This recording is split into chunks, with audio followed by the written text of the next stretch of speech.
we're now moving on to our first panel, which is looking at sustainable stores. Really hot topic, and we're looking at how you can unlock the untapped potential of your assets. Now, I'm going to be joined by John Bradshaw, who's the Head of Engineering and Standards at the Co-op, and Orla McGreevy, who's Divisional Sales Director at LoweConex. Please can you both join me on stage?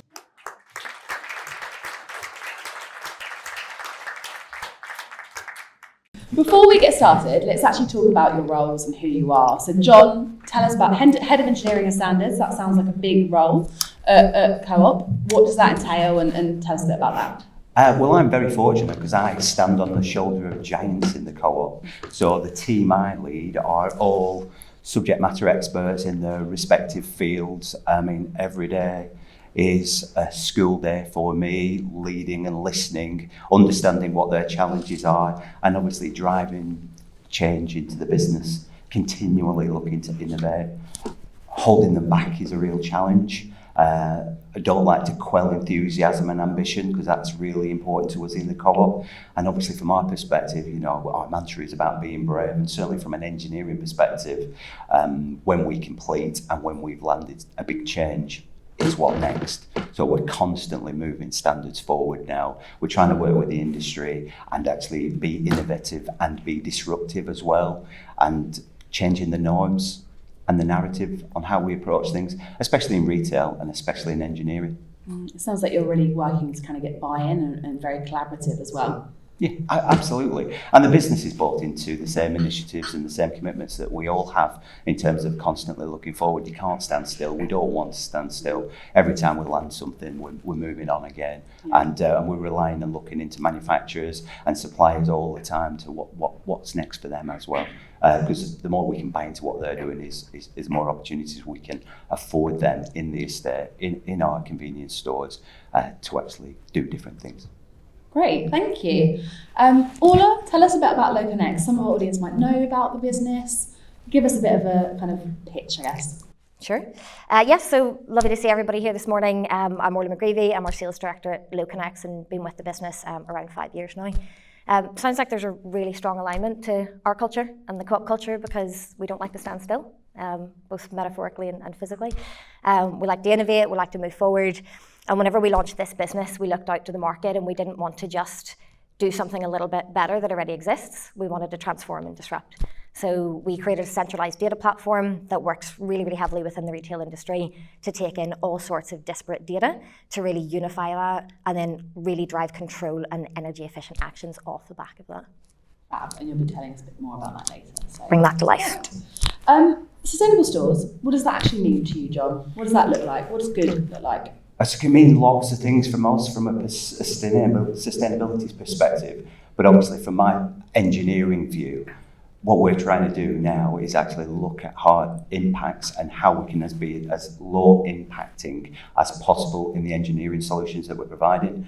So we have an engineering strategy that we put everything through now. It's a 6-pillar award-winning strategy surrounding how things can be standard, simple, optimized, resilient, low risk, and net zero. So everything that we do, we put through that lens to ensure that we're making the right decisions on behalf of the business. And obviously simplicity is key as well. It's such a big estate. We've got a wide asset base and it's very varied in terms of age and complexity. And what we were seeing is that complexity was being endemically built into everything that we do. And we wanted to try and be mindful of that with our suppliers and obviously from our asset base, making sure that it's as optimised and it's as low risk as we possibly can going forward. So it's been very interesting seeing how when you put a strategic approach together and then challenge the market and our suppliers in terms of how they respond to that, the results was very interesting. I was going to ask how they responded to that, because it is, when you're asking suppliers to come on the journey with you, that can be quite hard. It was insightful for us because we said, irrespective of what we have and what we've laid down, if you had a blank piece of paper, what would you do differently? And the response was incredible. We had at least 50 suppliers. We had 56 iterations of various different types of technologies and solutions just for a convenience store. So then putting the 6-pillar lens through that, we were able to determine what works really well for us as a business going forward.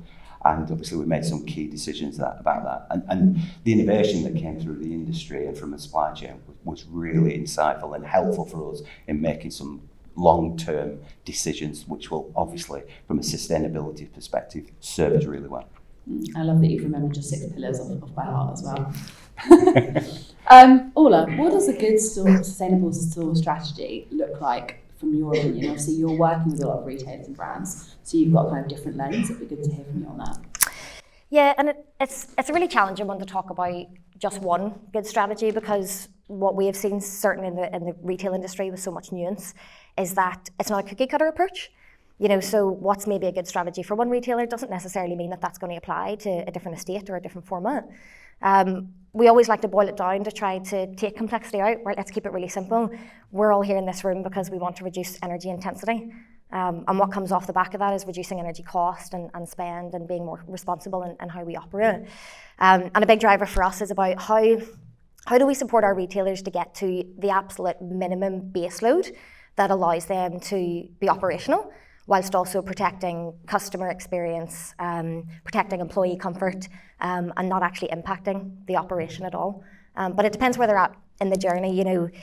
Some of our customers are at different stages, certainly when it comes to connectivity, control, and data visibility. So for our journey, typically at the start, we'll ingest data, and that could be data from assets, from BMS, CAFM systems, half-hourly data, et cetera, what's important to them at that moment in time. We'll then take that data in, we'll then cleanse it, we'll normalize all of that data, we'll re-alias it, and that's a really, really critical point for us. So let's make sure that all of that is common. And once that's common, it's unified, and there is one single source of the truth. So everybody across the business can have access to that, contractors, external partners, strategic partners, and that's really the first very important part of that journey. And from there, it's all about, okay, that is a single source, it's unified now, it's cleansed. How do we then analyze it? How do we understand? How do we look at putting AI and ML on top of it to really understand where the efficiencies need to come from? And from there, that last piece for us is it's not data for data's sake. What is the insights telling us to do that leads us to control? So how do we control via that data to actually really understand how to look at control at mass, control dynamically based off other factors as well. And that just brings us right back onto that loop. So good for us is about where they're at within all of those various sections. Sometimes it's right at the start, which is super common for us. Sometimes it's a little bit further on, but you can always then start to align that. And the data, as you say, is kind of finding gaps. What are the common gaps that retailers and perhaps a lot of people in the room will know where they're falling down, but what do you see there? Yeah. So a couple of really big things that we see really, really commonly is that we've seen a lot of really, really strong connectivity strategies, so a lot of standardization in BMS and really, really big CapEx, that's been put into these projects. But it's super common then that what happens is the data tends to be very fragmented. It tends to be sort of siloed, and it's really uncommon for us to go into an estate and see a kind of enterprise level and really be able to understand in live time, can I see everything that's critical to me, that's high energy consuming across my estate? And how do I control that, not just with a schedule in the background and a strategy in the background, how do I tweak for aggregated marginal gains? Can I put on fans only for 15 minutes because I have residual cooling in my pipe run? And I know that sounds really sad, but it's funky. And they're the things that actually really start to add up. So that's really, really common in connected estates. The other thing that we've seen as well is that we work with a lot of smaller kind of square footage formats. And there's been a real restriction there because traditional connectivity solutions in the market aren't really commercially feasible. If it's 2,000 square foot or 3,000, that ROI just drives up. So typically then what we find is a lot of untapped potential within an entire small square footage estate or a portion of that estate. And really then there's a lot of low-hanging fruit to go after. Great, that's really interesting. And I think, let's say fans can be sexy, not I would agree with that. Refrigeration too. Let's talk about, so we're talking about scope 2 emissions obviously, and they're really important for retailers in general, but for Co-op especially, I know that's a real part of your strategy. How are you minimising store energy consumption at Co-op, and with your engineering head on, what are kind of the priorities and things that you're looking to do? So obviously since the energy crisis and probably prior to that, we were looking at how we react to things really quickly. Because if the market dynamic is such that things are changing out of your control, what is in our control that we can do really quickly? And obviously back to Orla's point there in terms of the connected assets, where we're actually optimizing that to best effect to drive costs and drive energy out of the business, especially through the energy crisis. Costs were super important because the impact was significant. So from our perspective, everything has to have a very high performing ROI, but we put a life cycle lens through things as well. So it's not a short-term gain, but in some circumstances, short-term gains were critically important. But longer term, total cost of ownership over the life cycle of assets is a key driver for us. We've been investing in energy efficiency for a long time now, and obviously the business is still supporting of that. We announced a couple of weeks ago that we've just gone into a long-term PPA structure with Zestec for solar PV on our roofs. So we hope to roll that out year on year now and do a lot of our freeholders there. So that's exciting for us as a new opportunity. But being brilliant at the basics is super important. You know, making sure that the connected assets that you've got are optimized and they're actually giving you more energy savings, you know, week on week that you can learn from. Behaviours as well. So certainly from store colleague and customer perspective, it's really important to have the conversation and the communication in store as to why we're doing things. What is it that we're doing? And sometimes when things look and feel differently, like putting doors on all our refrigeration units, it sounds really simple, but you know, from a customer perspective, sometimes it can be seen as a bit of a barrier. The great thing about all of our communities in the UK and obviously our customers is that they understand it.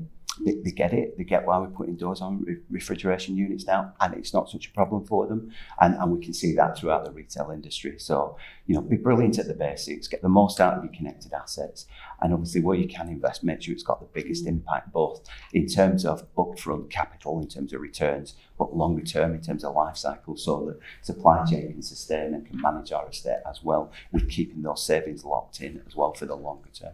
And empowering staff as well, it sounds like, to bring them on that journey too. Yeah, and Co-op's a great place to work in terms of colleagues. Colleagues understand what we're trying to do. Everybody's bought into it. You know, with our membership offer now is about being owned by you, right by you. We are very different as a business. You know, it is member owned. And obviously from our perspective, people do buy into Co-op and what we're about.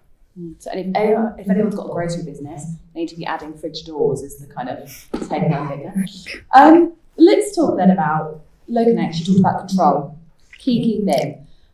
We're a nosy bunch here. Everyone wants to know, and this is why we've got Co-op here, because everyone wants to learn from retailers and brands. The retailers and brands that you're working with, is there a case study or a customer story you can share about how you've helped them gain control of their assets and really drive return on investment, which ultimately is the real balance here for sustainability as well, isn't it? Sure, yes. So there's a global sports and fashion retailer that we've been working with for a few years now. And I use this example because they're quite multifaceted. It's not all standardised. You know, there's a lot of complexities with their estate. But they were quite advanced. They invested in BMS controls about 12 years ago, had a really good standardised specification across the estate, had already gotten a lot of kind of their dead bands, making sure they weren't consuming overnight. It's all sorted. And so whenever they approached us, they kind of had this perception that there wasn't much left to go after. And we like a good challenge in our business, so we said, like, give us a whack at it. Let's see what we can do. So we took in all the data across, it was about 480 stores in the UK, and we started to look at, okay, all of the basics were done brilliantly, to use your terminology, John, so really like that. But what can we do with external data coming in to really start to tweak and change and understand that a store in a shopping centre isn't the same as a retail park, which isn't the same as a high street, which. And so from just that first phase of the project, we gave them an additional 9% saving on top of what they'd already achieved. So we were thrilled at that. And then the second phase of that was most of their estates had quite large format stores, but they did have some exceptions within it.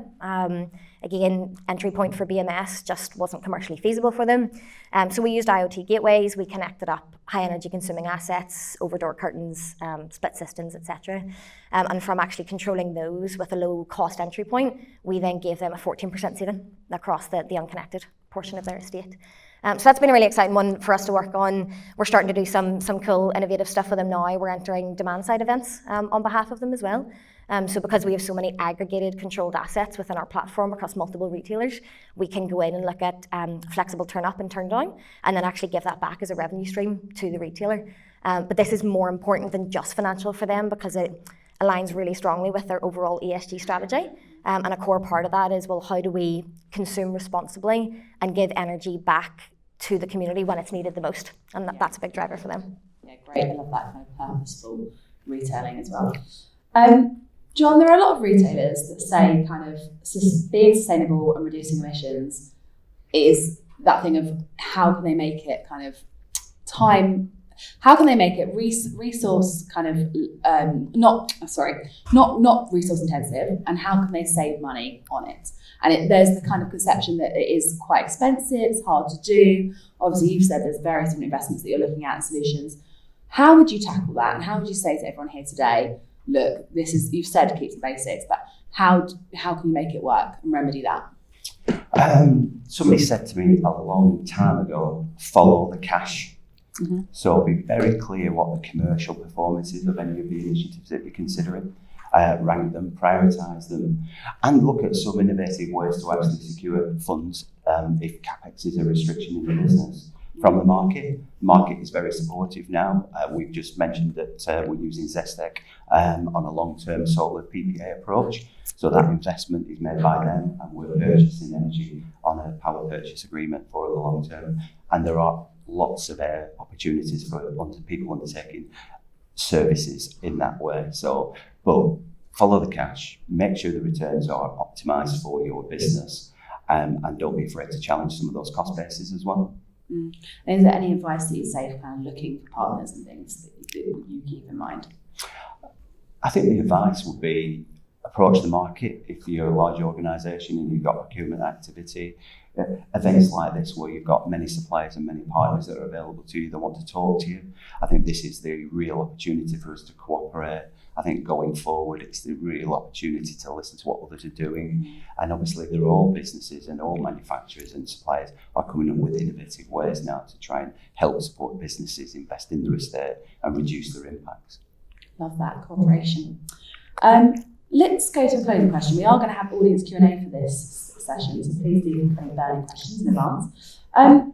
Orla, what would be your parting words of advice for retailers here today to make their stores more sustainable? You've talked about understanding data, and that does obviously sometimes require a real analysis and a partner on board. What would be your advice beyond that?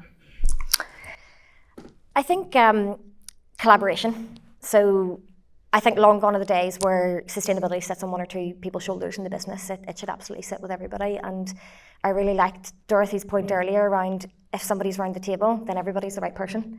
You know, and it's about, it should be our roles to push that every single remit across the business, every single level across the business is engaged within that. And also that it's not just internally focused. You know, let's have more of these types of conversations. Let's engage with our peers.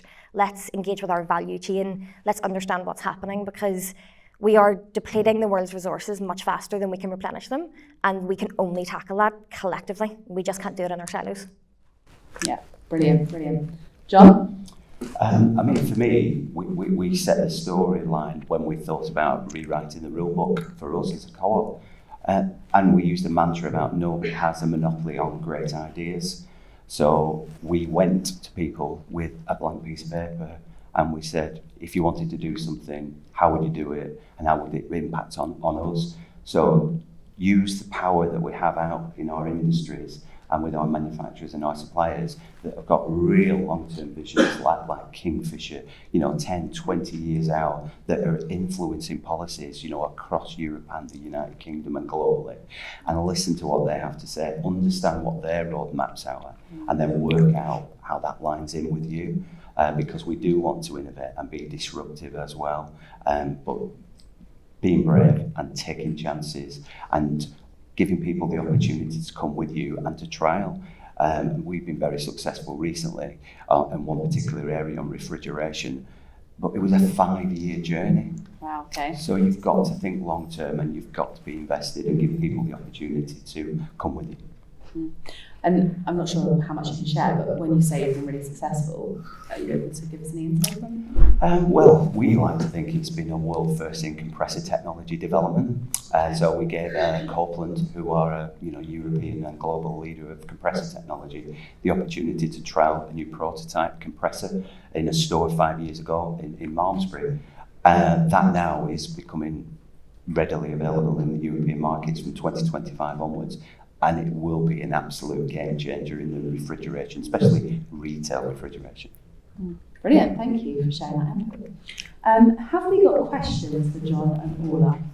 Anyone want to talk about stores, looking to kind of, you're trying to kind of make data work for you in terms of minimising consumption?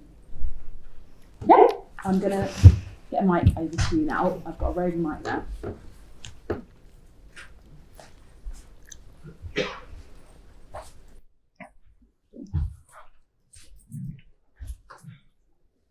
Please introduce yourself. Please start asking the question. Hi, John. Really well. Towards sustainability, what approach do you take to sustainable products you store in your shop? I mean, not the one you yourself, but the one you buy from other companies. And what elements are you working on in your supply chain? Because working out what is sustainable, that's not just an easy yes or no. So do you do any work into those elements? So the answer to that is absolutely yes. I think the real people that would be able to answer that in the level of detail that you probably need are in the audience with me today. Come and have a chat at the table with us at the break, because sustainable products isn't my gig from an engineering perspective, as you can appreciate, but from a co-op perspective, we are doing a lot of exciting things in that area. Love that. We'll make the most of the networking break. And Orla as well, mentioned their supply chain. How are you helping retailers across their supply chain get a better picture as well? So I guess stores is only one part, right? Yeah, absolutely. And it's about, we built our platform to be very hardware agnostic, very open protocol. And for us, I feel really, really passionately about transparency. It really breaks my heart whenever I go into estates and I see all this investment and it's closed protocol and, things are being clouded and it's elusive and people have invested and they don't get the best out of it. I hate that. I want our customers to work with us for years to come because we're doing a good job, not because we forced them into a corner. And that means that whoever you see as a strategic partner should have access to that data, and that should inform better action and better efficiencies. It's not just for the property owner. This is a collective game as we talked about. So for me, it's about how do we widen out that circle and how do we tackle it with all of the partners that are involved, not just a linear two-way relationship. Brilliant. Any other questions? Yes, Amy? Over to you. Sorry, I've got Terry there. Thank you so much. Thank you. It's Amy at Pets. I haven't actually spoken much today, so Amy at Pets. John, when you were talking about some of your work, I noticed you use the word freehold, and I wondered whether you've got any words of advice when it isn't your own property, and maybe you're on maybe it's not the case with car, but I'm sure it is somewhere you're on a retail park situation or somewhere where you don't own the property. So obviously the sort of internal investments you can make, but some of the more substantive, more impactful changes around solar or whatever else are more difficult. So any sort of advice there? So you did right to pick up on that, because we are prioritising our approach at the moment in our freehold estate. We've got total control of that. But what we are seeing is our landlords are really keen to speak to us now, and certainly the larger landlords that have got ESG credentials and want to do things on their building as well that we will benefit from. We're seeing a lot of activity and opening up dialogue and conversations with our landlords. We're just doing a very, very large solar array in one of our large distribution centres. Our landlord approached us with that, and we were able to take a long-term PPA with them as well. So yeah, leasehold is definitely lots of opportunities, but engage with the landlords and see where they want to go with their estate. Any other questions? Go on, Rebecca. Thank you. Hello, Rebecca from Retail Week. I just wanted to ask quickly, we've discussed kind of briefly customers getting on board with this journey, things that we've mentioned, fridges and things like that. I go into some of my local supermarkets all the time, and it's the customers who are leaving them open, who are potentially causing some of these sustainability challenges. Do you gather data on this? How do you communicate and encourage customers to also come along on that journey? Because I assume that's quite a big part of this. It certainly is. It's a great question. And certainly when we had the energy crisis, a big part of that was the customer journey and making sure them comms channels were in store. And with colleagues to support customers, but for customers also. So we did put communication material on fridges so they understand why we're putting the barrier for them in front of our fridges. And lots of other elements as well for customers to understand. And as I said earlier, I think the UK population is fantastic in understanding what sustainability means and how we are so aware of what our environmental impacts are these days. You know, not just fridges and comms channels and behavioural programmes, but recycling centres as well, and equipment reuse centres. All of that we do now, and it's been one of the most effective impacts on energy reduction. I think for me it's also about changing hearts and minds from a retailer perspective, but absolutely right for the customers as well. I remember being at Euroshop a few years ago, and I actually got shouted at by one of the manufacturers for closing the door of a chiller too hard. And I said, that's what customers are going to do, right? So we have to live in the real world. But what's been really successful for us actually in recent years is whenever we move forward on an investment project, we'll talk about it by way of pounds and pence and bottom line for the retailer. But actually what we do is we try to make it relatable for the customer as well. So if I give you an example for Stonegate Pub Grip, we talked about, well, how many pints of beer and Moretti would you have to sell to make that bottom line impact? For Odeon, it was large popcorn. And it's really nice because it actually makes sense and they can actually communicate that out. And it's been all sorts of wacky and wonderful things, from pairs of shoes to tins of beans to Shea hand cream. And it really just allows them in. It allows it to bring that to real life for them. Mm. Love that, great example. I think that's all we've got time for, unless there's any more questions for our panelists. Oh, great. Well, let's give a massive round of applause. That was really, really useful. Thank you. And you say, oh, okay. Oh no, I just want to say thank you. During the networking